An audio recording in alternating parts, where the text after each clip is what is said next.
ಅದಕ್ಕ ಸಣ್ಣ ಸಮಸ್ಯೆ ಆಗಂಗಿಲ್ಲ, ಪುಸುಕ್ಕಂತ ಟವರ್ ಹತ್ತು ಬಿಡ್ತಾನೆ. ಈ ಹಿಂದೆ ಕುಡ್ತಕ್ಕೆ ಎಣ್ಣೆಗೆ ದುಡ್ಡಿಲ್ಲ ಅಂತ ಟವರ್ ಹತ್ತಿದ್ದ, ಗುಟ್ಕಾ ಸಿಕ್ತಿಲ್ಲ ಅಂತ ಟವರ್ ಹತ್ತಿದ್ದ. ಈಗ ಇನ್ನೊಂದು ವಿಚಾರಕ್ಕೆ ಟವರ್ ಹತ್ತಿದ್ದಾನೆ, ಹುಡುಗಿ ಕೊಡ್ರೋ ಮದುವೆ ಆಗಕ್ಕೆ ಅಂತ ಟವರ್ ಹತ್ತಿದ್ದಾನೆ. ಈ ರಾಜ್ಯದ ಎಲ್ಲಾ ಹುಡುಗರು ಹುಡುಗಿ ಕೊಡ್ರಿ ಅಂತ ಟವರ್ ಏರಿದ್ರೆ ಕತೆ ಏನಾಗಬೇಡ ಅಂತ. ಸೊ ಎಣ್ಣೆ ಗುಟ್ಕಾಗೋಸ್ಕರ ಟವರ್ ಹತ್ತಿದ್ದಂತಹ ತಿಕೋಟ ತಾಲೂಕಿನ ಕೋಟ್ಯಾಳ ಗ್ರಾಮದ ಶ್ರೀಶೈಲ ನಾಗಪ್ಪ ಈಗ ಮತ್ತೆ ಟವರ್ ಹತ್ತಿದ್ದಾರೆ. ಯಾಕೆ ಅಂದ್ರೆ ಹುಡುಗಿ ಕೊಡ್ತಿಲ್ಲ ಯಾರು ಅಂತ. ಏನದು ವಿಷಯ ಬನ್ನಿ ನೋಡೋಣ.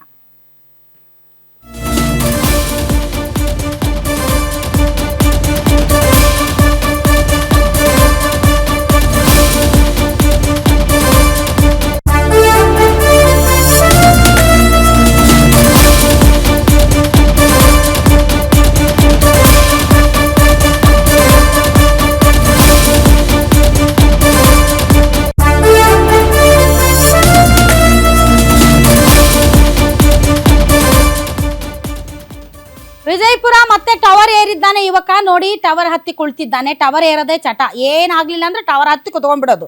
ಈ ಹಿಂದೆ ಕುಡಿಯಾಕೆ ಎಣ್ಣೆ ಕೊಡ್ರಿ ಅಂತ ಈ ತರ ಟವರ್ ಹತ್ತಿ ಕೂತಿದ್ದ.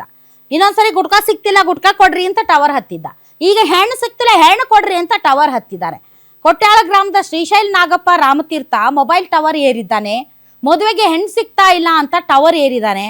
ಯುವಕನ ಮನವೊಲಿಸಿ ಈಗ ತಿಕೋಟ ಪೊಲೀಸರು ಅಗ್ನಿಶಾಮಕ ಸಿಬ್ಬಂದಿ ಆತನನ್ನ ಕೆಳಗಿಳಿಸಿದ್ದಾರೆ. ಈ ಹಿಂದೆ ನಾನು ಹೇಳದ್ನಲ್ಲ, 2 ಸರಿ ಟವರ್ ಹತ್ತಿದ್ದ. ಹಿಂಗೆ ಊರಿಗೆ ಮುಂಚೆ ಟವರ್ ಹತ್ತಿ ಕುತ್ಕೊಳ್ಳೋನ್ ಯಾರು ಮದುವೆ ಆಗ್ತಾರೆ ಏನ್ ಕತೆ ಅಂತ. ನಾಳೆ ಮದುವೆ ಆದಂತೆ ಹೆಣ್ಮಗಳು 3 ಹೊತ್ತು ಆ ಟವರ್ ಹತ್ರ ನಿಂತ್ಕೊಂಡು ಇವನನ್ನು ಕೆಳಗಿಳಿಸೋದೇ ಜೀವನ ಪೂರ್ತಿ ಮಾಡ್ಬೇಕಾಗುತ್ತೆ. ಇಂಥವ್ರು ನಂಬಿದ್ದು ಯಾರು ಕೊಡ್ತಾರೆ? ಟವರ್ ಏರಿದ್ರೆ ಹೆಣ್ಣು ಕೊಟ್ಟು ಬಿಡ್ತಾರಾ? ಟವರ್ ಏರಿದ್ರೆ ಗುಟ್ಕಾ ಕೊಟ್ಟು ಬಿಡ್ತಾರಾ? ಟವರ್ ಏರಿದ್ರೆ ಎಣ್ಣೆ ಕೊಡ್ತಾರಾ?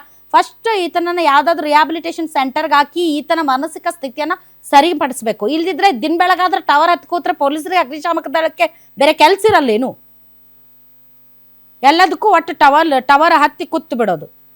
ನಾಳೆ ಏನಾದ್ರೂ ಎಡವಟ್ಟಾದ್ರೆ ಪಾಪ ಪೊಲೀಸರ ತಲೆ ಮೇಲೆ ಬರ್ತೈತೆ ಅಂತೇಳಿ ಪಾಪ ಅವ್ರು ನೋಡಿ ಪ್ಯಾರಲಲ್ ಆಗಿ ಟವರ್ ಹತ್ತಿ ಅವನನ್ನ ಸೇಫ್ ಆಗಿ ಕೆಳಗಿಳಿಸಿದ್ರು.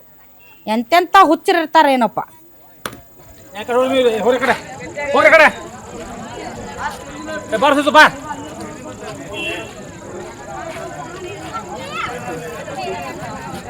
ಯಾಕೋ ಸಿರ್ಸು ಅಲ್ಲಿ ಬಂದ್ರೆ ಕೆಲಸ ಹೇಳೋದು. ಬಾ ಆಯ್ತು, ಬಾರ ಹೋಗಿ ಬಡ್ಡಿ ಬಾ ಬಾ ಕೆಳ ಬಾ. ಯಾಕಡೆ ಹೋಗ್ರಿ ಹೋಗ್ರಿ ಕಡೆ ಬಾ, ಎಲ್ಲ ಕೊಡಿಸ್ತೀವಿ ಬಾ ನನಗೆಲ್ಲ. ಬಾ ಬಾ, ನಾವು ಕೊಡಿಸ್ತೀವಿ.